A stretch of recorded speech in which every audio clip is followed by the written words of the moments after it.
Hi everyone, welcome back to Trees and Turtles. My name is Imogen. In today's video, I am sharing how to stay motivated all the time. If you're not already subscribed, make sure to do that. Give this video a thumbs up, follow me on Instagram, and let's get started. So, before we start, just a little disclaimer. It is impossible to stay motivated 100% of the time, okay? Because genuinely, motivation comes and goes and you need to build discipline. However, that being said, here are some motivational ways to stay motivated 95% of the time, nearly all the time. Stay mindful of your why, okay? The reason you're doing X goal, and your why could be, maybe you're working out because you want to get stronger, or maybe you're reading because you want to learn more, okay? So the why is really important because otherwise goals can just feel meaningless. So the reason why you're doing X goal should be near the front of your mind the whole time you're working towards it. This has really helped me with things like writing my undergraduate thesis and building this channel, okay? I wanted to write my undergraduate thesis because it's the topic that I've been really interested in since I was 10 years old, and I've wanted to write about this specific thing in my thesis since I was 16. And building this channel, my why is because I really enjoy making videos and I love a good yap. I love yapping about productivity and I like sharing my knowledge with you all, okay? So those are my sort of whys for those goals. So stay mindful of your why. Don't just find it, also remember it.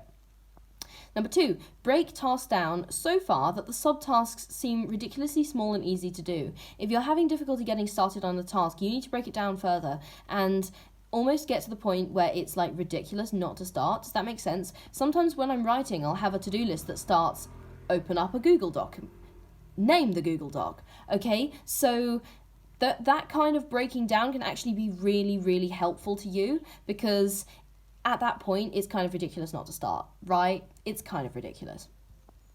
Number 3, this is a good hack. I use it all the time, and that is to listen to good music. It can really boost your mood and make it easier to get stuff done. When I was commuting to university, I had a Lady Gaga playlist that I like to listen to, and, when I'm working out, sometimes I'll listen to, some random pop or whatever, but, just make sure that you've got good music to listen to. And sometimes when you've got high focus tasks, I understand silence is best, but if you're doing mundane tasks and you've just got to plow through them, okay, listening to good music can really keep your productivity at a good level.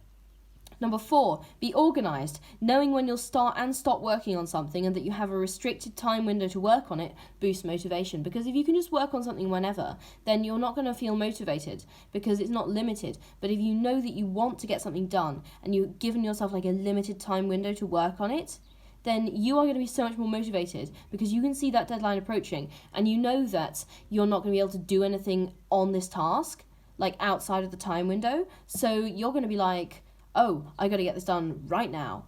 It's the same way that deadlines work, on assignments, okay? So be organised. Know when you'll start and stop working on something.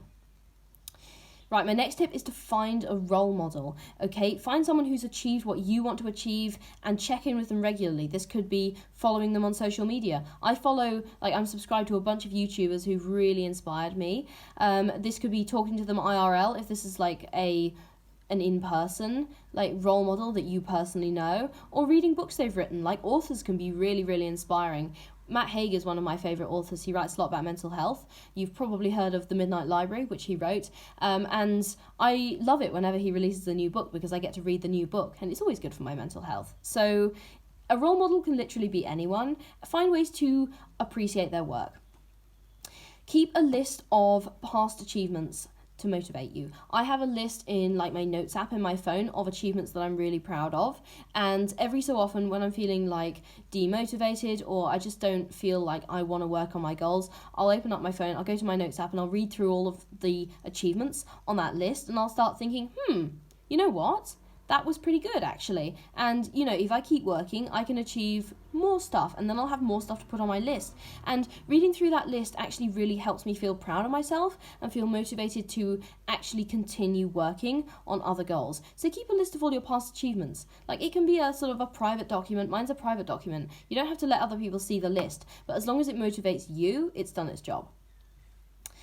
And finally, be kind to yourself, celebrate your milestones and provide rewards along the way. Motivation comes and goes, but the more you can find ways to keep your motivation up, the more likely you are to be consistent and to actually enjoy the process. Okay, like I said at the start of the video, discipline is more important, getting a routine is more important, but motivation is like the cherry on top of the productivity cake. So I would be remiss if I didn't talk about it, because I think that when you are motivated, like, motivation doesn't necessarily last, but during that time that you are motivated, it is a good time and is a very productive time. So yeah, that is how to stay motivated nearly all of the time. If you're not already subscribed, make sure to do that. Give this video a thumbs up, follow me on Instagram, and I will see you next time. Okay, bye.